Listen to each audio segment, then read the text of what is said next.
Paul Ariès, vous êtes politologue, mais aussi, selon votre expression, votre belle expression, objecteur de croissance, ce qui marque bien d'ailleurs une volonté militante. Mais avant d'aller plus avant dans votre analyse critique du sport contemporain, j'aimerais savoir si vous avez été un pratiquant sportif ou un spectateur assidu. En tout cas, quel est votre rapport personnel au sport?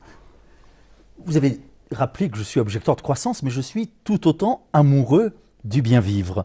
Et je dirais que c'est à ces deux titres que je refuse finalement une conception du sport qui est un sport compétitif et la sportivation de l'existence.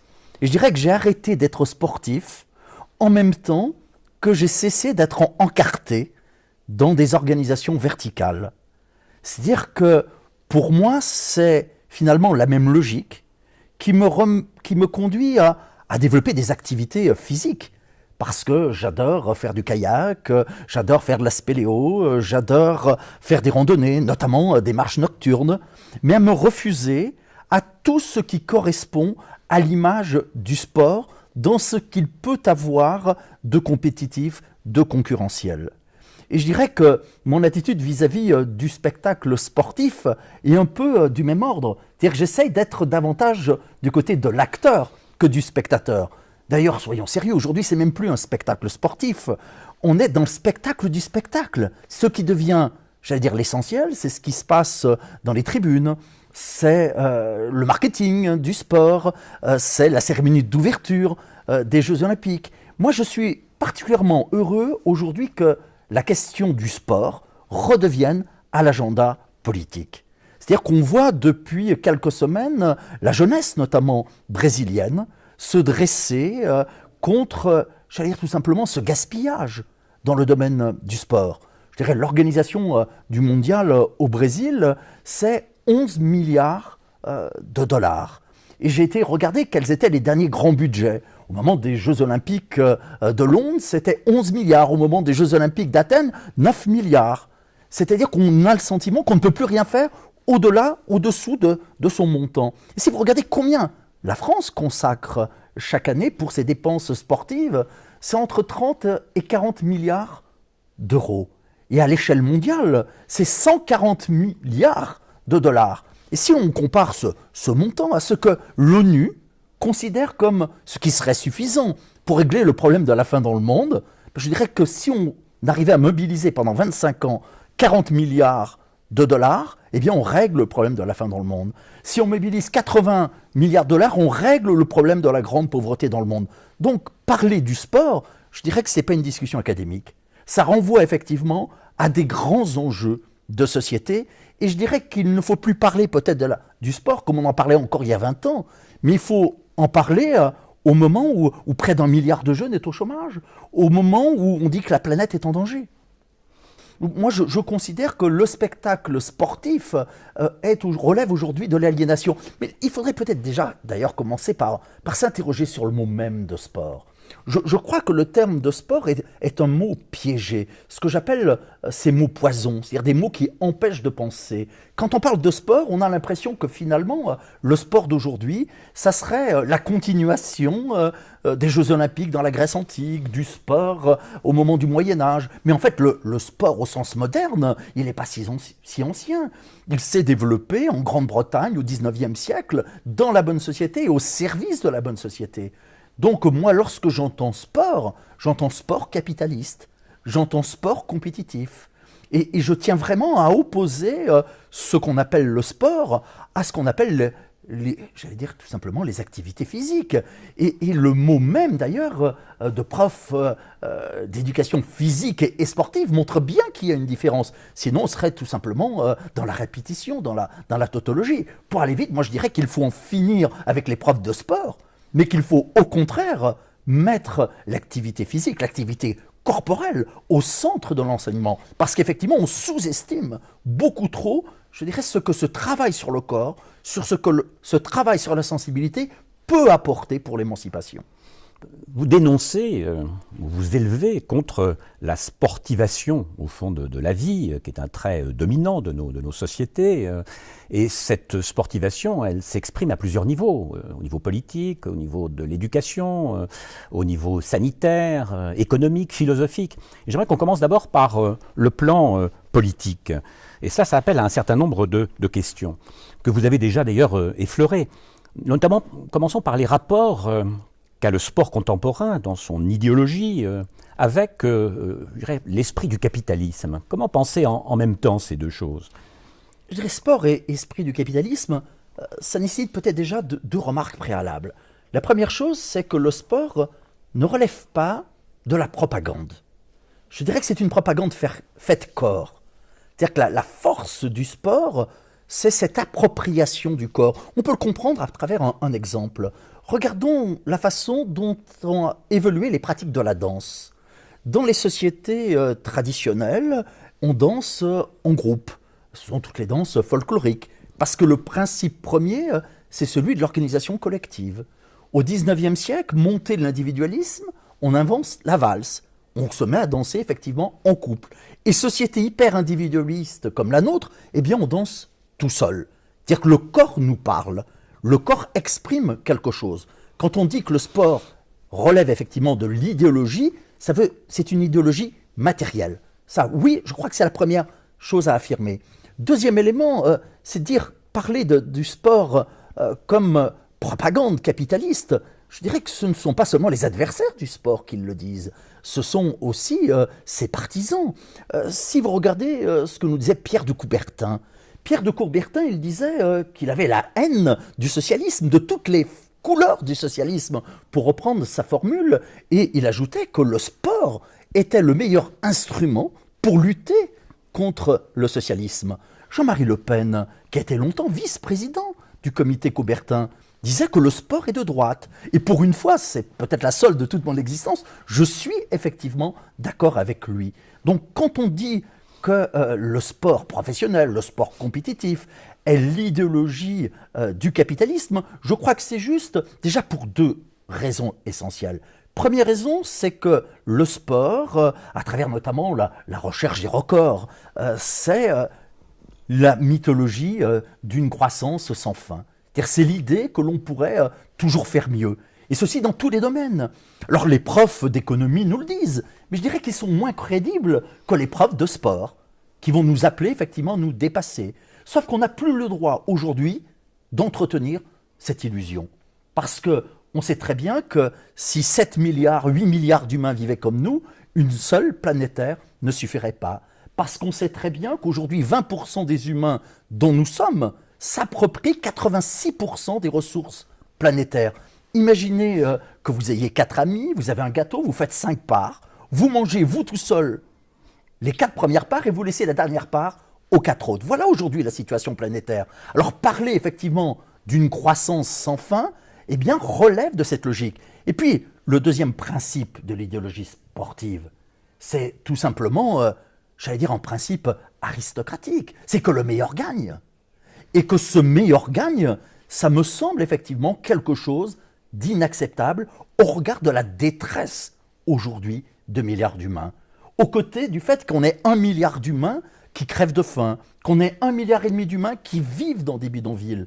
Donc cette critique du sport, elle est nécessaire, mais elle doit être accompagnée, j'allais dire, d'une d'expérimentation au pluriel, sur ce que pourraient être de nouvelles pratiques physiques. Et moi aujourd'hui, je suis très à l'écoute de tous ces nouveaux gros mots déjà qui nous viennent des pays du Sud.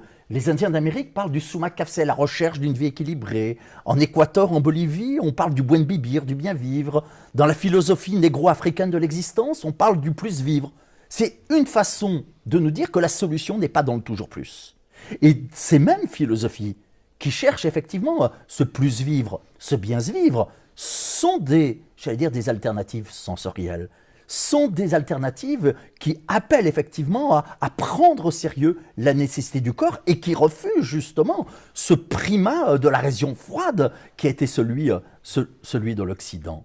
Et puis je crois qu'il y a, une fausse idée dont il faut se débarrasser une fois pour toutes. On entend trop souvent dire que le sport, ça serait une façon de poursuivre la guerre, je dirais, d'une autre façon. Une façon de pacifier les peuples. Je crois que ça fait partie des grands mensonges historiques. Et je dirais que ce mensonge, il existe depuis la Grèce antique. Mais prenons plus récemment. J'ai dit tout à l'heure que le sport moderne est né au XIXe siècle en Grande-Bretagne. C'est-à-dire dans une nation particulièrement guerrière. Le sport, il s'est développé au XXe siècle, c'est-à-dire dans ce siècle qui représente plus de 50% des morts violents de toute l'histoire de l'humanité. Je dirais l'Italie fasciste, l'Allemagne nazie étaient des nations sportives. Donc plutôt que de penser que le sport serait finalement un échappatoire à la violence, j'ai peur que ce soit davantage une préparation, une propédeutique à la violence. Bon, donc là nous sommes confrontés à ces oppositions entre l'accomplissement de soi, le dépassement de soi, enfin des catégories que nous aurons peut-être l'occasion de revoir après. Mais lorsque vous dénoncez ce rapport entre le sport et le capitalisme, le sport ouvrier du début du XXe siècle n'est pas habité par cette idée de la compétition. Donc il y a peut-être, c'est pas le sport en lui-même qui est compétitif, c'est peut-être une certaine manière de le concevoir. Mais d'ailleurs, le mouvement ouvrier ajoutait toujours un qualificatif. On parlait de sport rouge, on parlait de sport ouvrier, on parlait de sport non compétitif. Moi, je pense que par clarté, il faut abandonner cette terminologie de sport pour pouvoir développer d'autres formes d'activité physique. Et vous avez raison de le dire. Le sport, j'allais dire, alternatif, un autre sport était beaucoup plus important au XIXe siècle, au XXe siècle, aujourd'hui. Je dirais que l'histoire du sport au XXe siècle, c'est l'histoire de la victoire du sport capitaliste. Mais ça n'a pas été une victoire au point, ça n'a pas été une victoire par chaos. C'était une victoire par jet de l'éponge. C'est-à-dire que c'est le mouvement ouvrier, le mouvement socialiste, les gauches qui ont renoncé à développer d'autres pratiques de sport, comme ces mêmes gauches ont renoncé à développer ce qu'on appelait le syndicalisme à base multiple, à côté de la section syndicale, la coopérative d'achat, l'orchestre, la bibliothèque. De la même façon que ces gauches ont sabordé volontairement le mouvement coopératif, ou ce qu'on appelait le socialisme municipal, tous ces petits bouts d'autres sociétés. Et si les gauches ont fait cela, c'est pourquoi ? C'est parce qu'elles considéraient que toutes ces alternatives détournaient de la grande question fondamentale qui aurait été la question de la conquête du pouvoir central. Eh bien, je crois que ce que nous a appris le XXe siècle, c'est que pour la gauche, la grande question, c'est pas la conquête du pouvoir, c'est même pas le partage, mais c'est de s'en défaire. Et je dirais que ce qui est vrai dans le champ politique, le reste aussi dans le domaine des activités sportives ou physiques. C'est-à-dire qu'il faut développer un sport qui non seulement est un sport non compétitif, mais qui est un sport, j'allais dire, non hiérarchisé. Et qui est un sport qui ne repose pas sur le fait de trier, de sélectionner, d'éliminer. Donc si je comprends bien, le sport est de droite, historiquement, idéologiquement de droite. Il y a une tentative de gauche pour essayer de s'approprier le sport ou d'opposer une autre forme de sport, et cela a échoué. Je rajouterais juste une chose. Je dirais que lorsqu'on développe en France cette idéologie moderne du sport, on le fait dans un but qui est un but ouvertement militaire. C'est le moment où dans les écoles, on forme ce qu'on appelle les bataillons de jeunesse et on fait défiler les gamins en portant des fusils en bois sur l'épaule. C'est le moment où finalement l'objectif du sport, c'est de former de la chair à canon. C'est-à-dire qu'il y a toujours eu effectivement ce lien essentiel entre le patriotisme, le nationalisme et l'idéologie sportive. Mais on aurait pu développer, et moi j'appelle effectivement à développer d'autres activités physiques. Je ne dis sûrement pas qu'il faudrait simplement être des individus éthérés. Je crois qu'au contraire, nous souffrons aujourd'hui cruellement d'une sous-considération de ce que le corps peut nous apprendre. Et de la façon dont, effectivement, le corps représente une autre source d'intelligence, une autre source de compréhension du monde. Alors, on reviendra sur cette idée que, pour plagier Yves Lacoste, que le sport, ça sert à faire la guerre, mais revenons un peu, on parle du sport ouvrier, on pourrait parler de la Fédération sportive et gymnique du travail, qui développait un certain nombre de motifs, par exemple, le refus de la domination des plus forts sur les plus faibles, le refus d'un sport exclusivement marchand, le rejet des formes hiérarchisées du fonctionnement sportif et de toutes les formes d'exercice de pouvoir. Est-ce qu'on pourrait s'arrêter un peu à cette fédération sportive et gymnique du travail, qui est quand même un moment important dans cette alternative dont vous parlez, même si elle a échoué? Mais quand on voit, je dirais, ce qu'étaient effectivement ces revendications initiales, on voit à quel point on a régressé.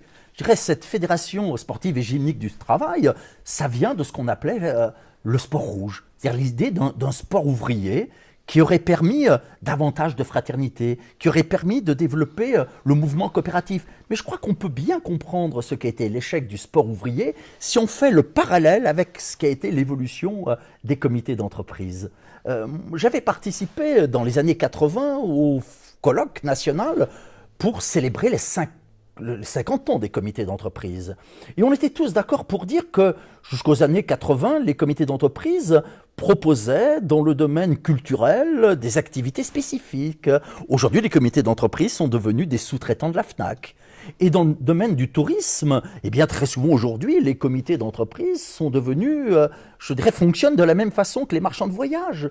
C'est-à-dire toujours plus loin pour toujours moins cher. Il faut là aussi réinventer un tourisme social. Et ça a été fondée dans la mouvance de la Confédération paysanne, une association qui s'intitule Accueil paysan et qui passe des contrats avec des gros comités d'entreprise, comme celui d'EDF, pour redévelopper un tourisme social. Donc redévelopper un tourisme social, redévelopper des activités culturelles autonomes et redévelopper, j'allais dire tout simplement, des activités physiques qui permettent effectivement cette émancipation. Mais là encore, le mot même d'émancipation qui est au corps du projet de la FSGT doit être réfléchi. Le mot émancipation est composé tout d'abord du préfixe « e » privatif et ensuite d'une racine grecque. Et cette racine grecque, elle indiquait le moment où le maître, le propriétaire, prenait par la main, je dirais, son esclave. Trop souvent, on reste dans l'idée que l'on pourrait émanciper les gens. Ça serait les riches qui émanciperaient les pauvres, ça serait les mâles qui émanciperaient les femmes. Non, je dirais, on s'émancipe soi-même ou on ne s'émancipe pas du tout. Donc, le grand intérêt de ce qu'on appelait le sport ouvrier, c'était précisément de fonctionner selon cette logique d'horizontalité.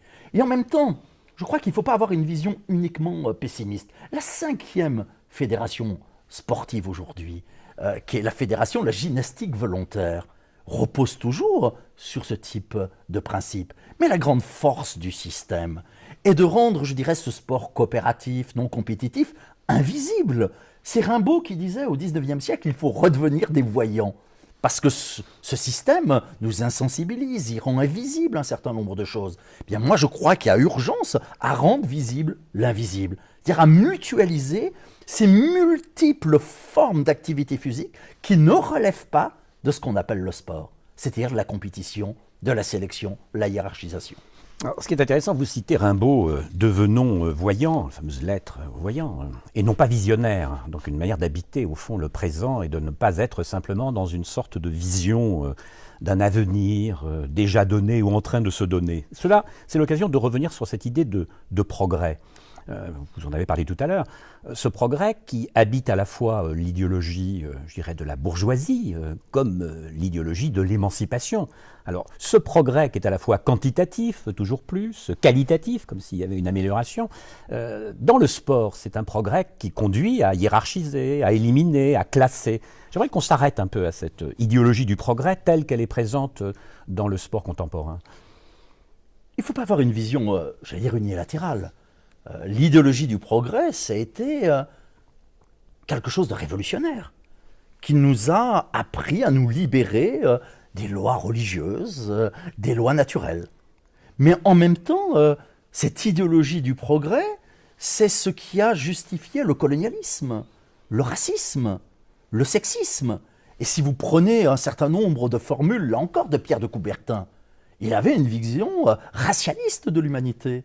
Il considérait que des Olympiades femelles, comme il disait, seraient non seulement, je dirais, inappropriées, mais laides. C'est-à-dire que le sport, j'allais dire au sens moderne, vient de là également. Et puis, je dirais que cette idéologie du progrès, ça a été aussi l'idée, finalement, que l'histoire humaine serait linéaire. C'est-à-dire qu'on passerait toujours d'un moins vers un plus. Ce qui serait vrai sur le plan individuel le serait aussi sur le plan collectif. Il y aurait donc des civilisations, des peuples plus avancés, plus évolués, plus développés que d'autres. Et puis cette idéologie du progrès, ça a été aussi cette idée qu'il fallait finalement succomber à ce fantasme d'un monde sans limite, à cette idée que la technoscience aurait réponse à tout. Donc cette hymne au progrès que l'on retrouve effectivement dans l'idéologie sportive a toujours été en soi contestable, mais elle l'est plus que jamais. Et je crois qu'aujourd'hui, si l'on veut développer des activités physiques citoyennes, il faut remettre en cause ce dogme du progrès qui n'a rien à voir avec ce qu'on pourrait appeler l'émancipation humaine. Et de la même façon que moi j'appelle à délaisser, à oublier ce mot piégé, ce mot poison de sport pour revenir au terme d'activité physique, je crois qu'il faut se débarrasser du terme de progrès pour préférer effectivement celui d'épanouissement, celui d'émancipation. Alors, dans un esprit qui pourrait être à la fois celui de Foucault, des analyses de Foucault, ou des travaux historiques de Georges Vigarello, par exemple, on pourrait parler du corps capitaliste. Ce corps capitaliste, qui est un corps dompté, quasi domestiqué, c'est un corps qui va être disponible pour les horaires, qui va être disponible pour la hiérarchisation des tâches, pour le respect du maître, pour tout un travail de la domination. Alors, j'aimerais qu'on s'arrête un peu sur ce corps capitaliste, entre guillemets.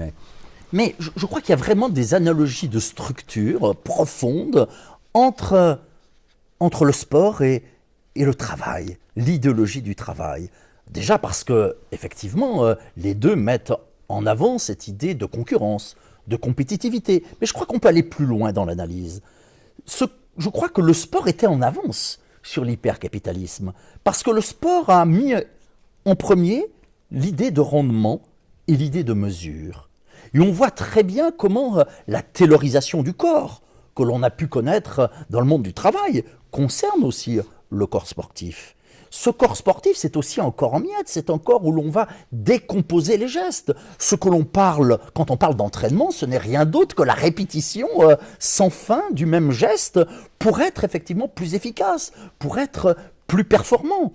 Paul Lyonnais, qui a été un des invités de cette série, Paul Lyonnais distingue ou ajoute à l'idée de force de travail qui est présente chez Marx, l'idée de force de loisir. Et en analysant parallèlement force de travail et force de loisir, il se demande s'il n'y a pas à l'œuvre deux processus d'aliénation finalement. Comme il y a une aliénation dans le travail, nous le savons, bon, Charlie Chaplin en est une image. Y aurait-il pas de la même manière une aliénation, entre guillemets, à l'œuvre dans le loisir et la force de loisir qui lui correspond? Moi, je rejoins tout à fait la position de Paul Lyonnais, avec peut-être simplement une nuance. Oui, je dirais qu'il y a autant d'aliénation du côté des forçats du sport, des forçats de la consommation, que des forçats du travail. Je crois cependant qu'il faut faire attention de ne pas sombrer dans un point de vue, j'allais dire, unilatéral. Moi, je suis plus proche des analyses de Foucault que de celles de Bourdieu. Bourdieu considérait que la domination était toujours absolue et sans échappatoire possible. Je dirais le fait de considérer que les téléspectateurs ne seraient que du temps de cerveau disponible, ça c'est le point de vue des puissants. C'est pas forcément la réalité du téléspectateur. Moi j'aimerais savoir ce qui se passe réellement dans la tête de celui qui regarde à la télévision une compétition sportive. Quelle est la part de jeu qu'il peut instaurer, quelle est finalement la part de double jeu également dans ce type de pratique. Oui, il y a de l'aliénation, c'est évident, mais j'allais dire que les aliénés, les dominés ne sont pas forcément dupes de tout cela, et ils résistent à leur façon. Je dirais que c'est pas parce que finalement on est dominé que l'on consent à sa domination. Donc j'ai envie de me référer à une formule forte de Jean-François Lyotard, le philosophe Jean-François Lyotard, qui dit qu'il existe des paroles en souffrance, c'est-à-dire des mots qui sont prononcés, mais que plus personne n'entend parce que nous n'avons plus l'oreille faite pour cela.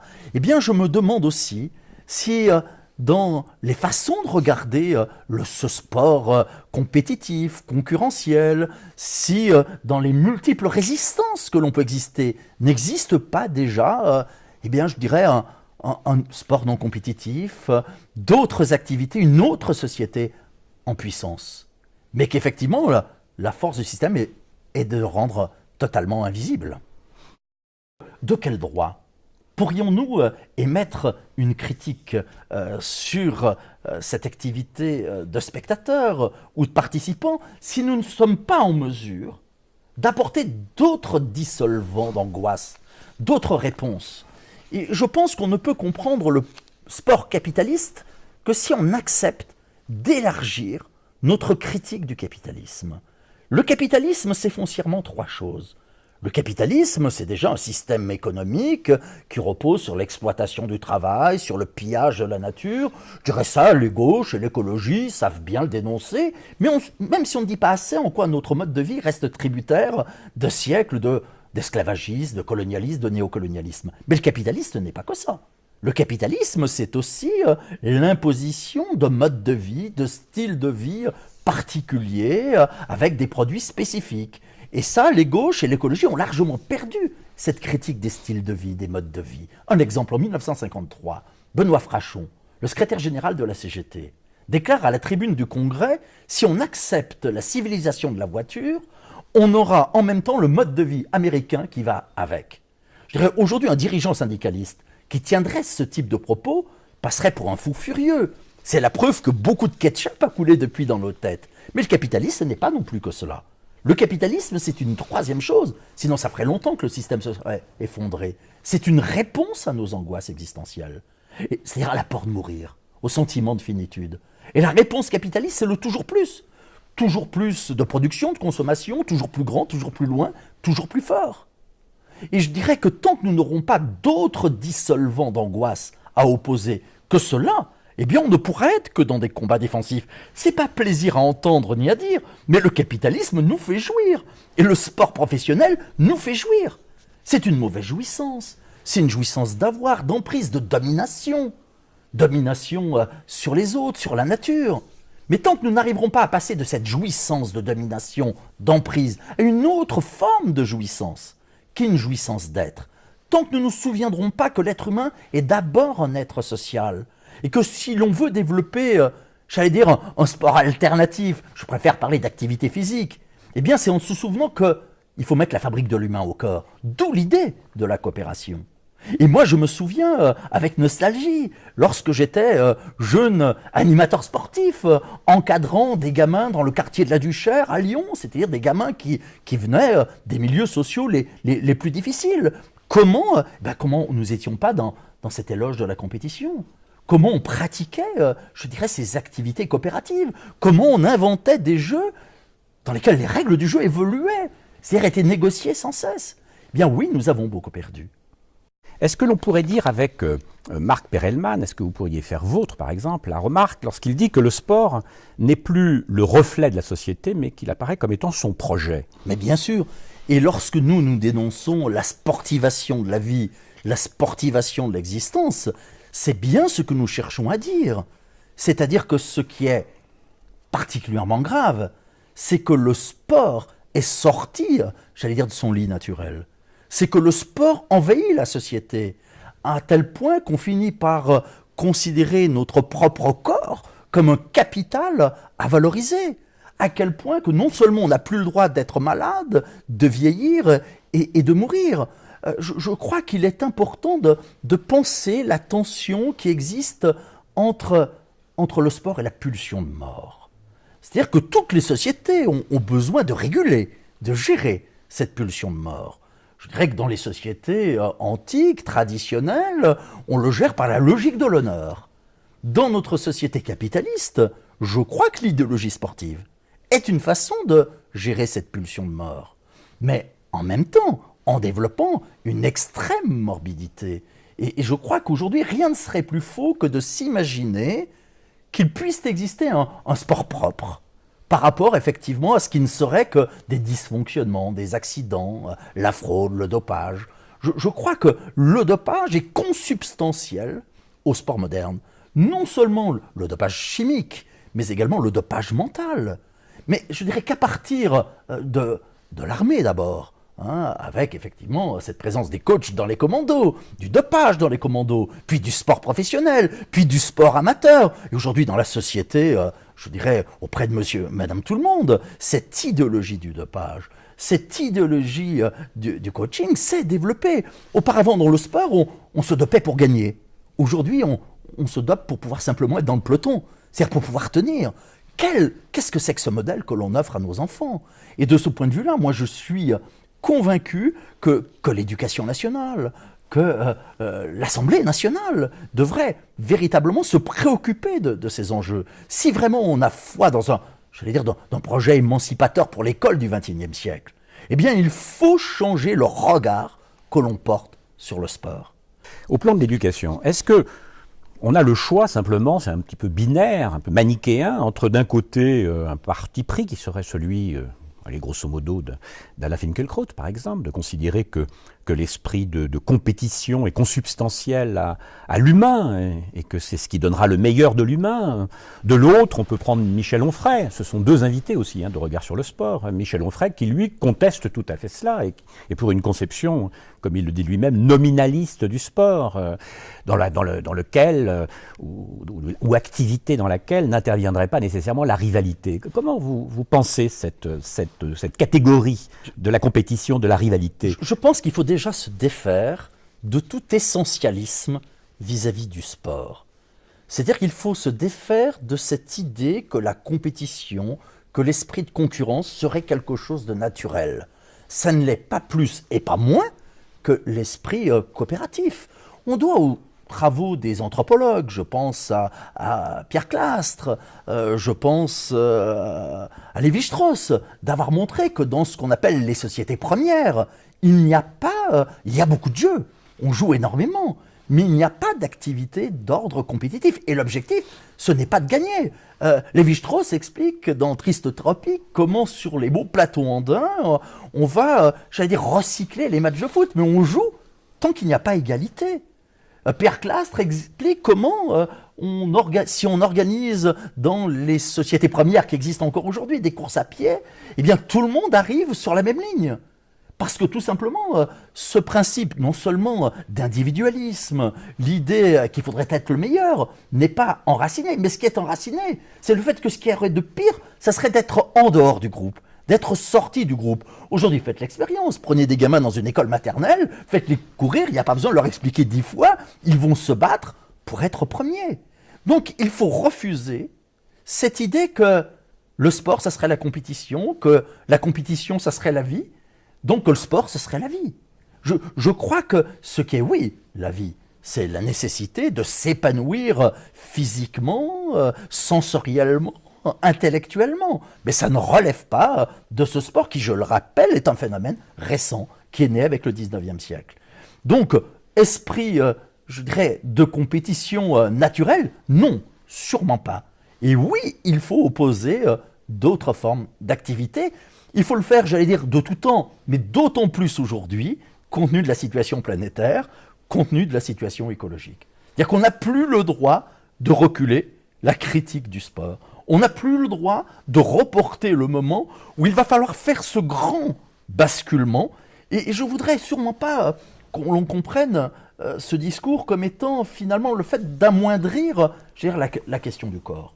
Je suis même convaincu qu'on ne pourra s'en sortir que si on met nos pratiques, nos réflexions sur le corps au centre, et y compris sur le fait que ces nouveaux enseignants qu'il va falloir former, qui seront simplement des profs d'éducation physique et corporelle, soient au corps de la formation, et un rôle beaucoup plus important, mais totalement libéré de l'esprit de compétition, de l'esprit de classement, de cet esprit de hiérarchisation.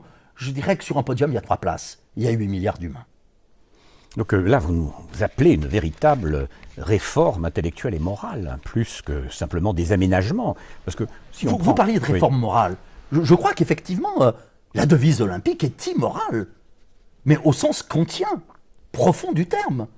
C'est-à-dire qu'en bonne logique kantienne, ce qui n'est pas universalisable n'est pas défendable moralement. Or, on ne peut pas tous être premiers. On ne peut pas tous être des killers. On ne peut pas tous être des gagnants. Donc il faut effectivement développer une autre morale.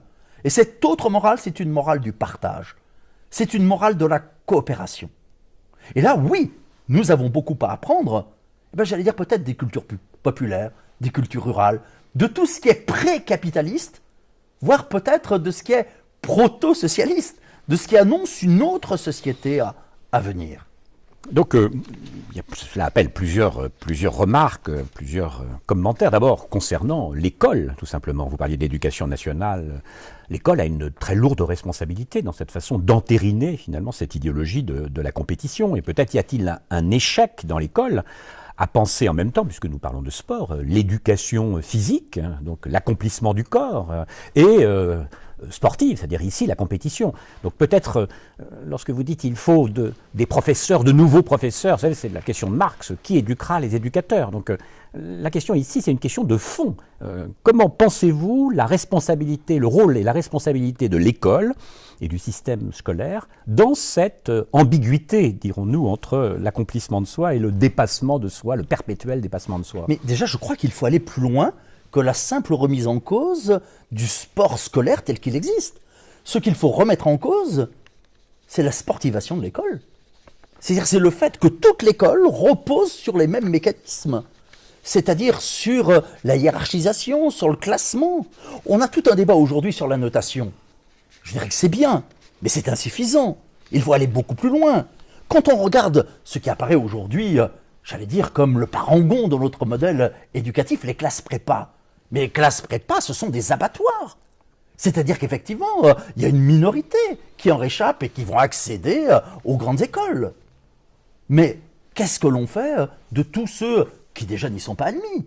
Qu'est-ce qu'on fait de tous ceux qui n'en sortent pas indemnes? Donc il faut effectivement repenser foncièrement tout notre système éducatif. Et repenser notre système éducatif en dehors de cette sportivation, comme il faut repenser nos existences en dehors de ce modèle de la sportivation, et comme il faut repenser notre modèle politique. Je dirais que moi, si j'ai abandonné en fait à la fois mes pratiques sportives que j'avais quand j'étais ado et certaines formes de militance, c'est bien parce que j'avais conscience que dans le champ politique, la lutte des places prenait la place de la lutte des classes. Et que dans le champ sportif, j'allais dire le déplaisir. Là, vous faites une critique de fond d'une certaine pensée de la gauche. La gauche qui a, d'une certaine façon, renoncé à ses idéaux d'égalité en adoptant cette idéologie ambiante, qui est l'idéologie du dépassement, de la compétition. Donc là, on pourrait dire que le sport-spectacle a été intégré par l'idéologie de la gauche. Mais totalement, et j'irais même plus loin. C'est-à-dire que la gauche a perdu la bataille des idées au XXe siècle. La gauche a perdu la bataille de la défense de la notion d'égalité. Et je dirais que le sport a une petite part de responsabilité dans ce domaine-là. Je dirais qu'il est évident qu'aujourd'hui, lorsque je parle à mes étudiants d'égalité, ils m'opposent avant tout les inégalités sur un stade. Ils m'opposent les lois de la biologie. Ils m'opposent les performances intellectuelles. Alors que l'égalité, c'est une fiction. C'est bien parce que nous ne sommes pas égaux dans les faits que nous choisissons de nous reconnaître comme égaux. Sinon, la question de l'égalité ne se poserait pas. Ce qui se poserait, ça serait la question de l'identité. Donc oui, nous avons perdu le combat sur la notion d'égalité. Oui, nous avons perdu le combat sur la notion de coopération, de sport coopératif. Oui, nous avons perdu le combat sur, j'allais dire, la réduction du temps de travail, sur le droit au loisir. Et si nous avons perdu ces combats, c'est parce que la gauche s'est beaucoup trop économisée, au double sens du terme, au XXe siècle. La gauche est déjà trop économisée parce qu'elle a accordé trop de place à l'économie et aux économistes. L'économisme, c'est tout simple, c'est cette idée que plus serait forcément égal à mieux. Combien aujourd'hui d'économistes au sein du Conseil scientifique d'attaque et combien de poètes? Alors qu'on sait la place essentielle des poètes aux heures les plus sombres de l'existence. Et moi, face à la sportivation, j'appelle à une repoétisation de nos existences. Et puis la gauche s'est aussi trop économisée en refusant de multiplier les alternatives, en refusant de multiplier les pas de côté. Et si elle l'a fait, je dirais que ce sont pour des raisons doctrinales. Elle s'est trompée. Si elle a cassé ses expériences, elle peut en refaire. Je vais vous donner 2 exemples. Je participe depuis une dizaine d'années à l'évolution d'un certain nombre de communautés Emmaüs. Et à l'intérieur du mouvement Emmaüs, nous nous sommes posés cette question de l'épanouissement personnel, sur le plan moral, sur le plan physique, sur le plan, par exemple, musical. Dans un premier temps, a été instauré un orchestre avec le soutien de profs de musique, de collège et de lycée. Sauf que faire ce type de musique, cela suppose, j'allais dire, une formation. Et cela renforce, j'allais dire, la mise en échec d'individus qui sont déjà en échec. Ce qui a finalement été choisi, c'est une batakuda, c'est-à-dire des instruments de percussion. En plus, la pratique d'une batakuda suppose d'être en cercle, donc de créer du collectif, de se voir. Et dans le domaine sportif, une des premières tentations était de faire comme le reste de la société, d'imiter le reste de la société, de chercher aussi des performances, de chronométrer. Mais là encore, on mettait en échec des individus qui sont en souffrance. Et ce qui a été mis à la place, ça a été des activités d'éveil corporel, mais multiples, qui peuvent passer par la danse, qui peuvent passer par du yoga, qui peuvent passer par la gymnastique.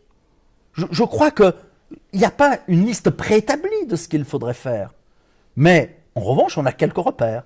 Refuser effectivement la hiérarchisation, le tri, la sélection, et refuser la mesure, refuser le rendement.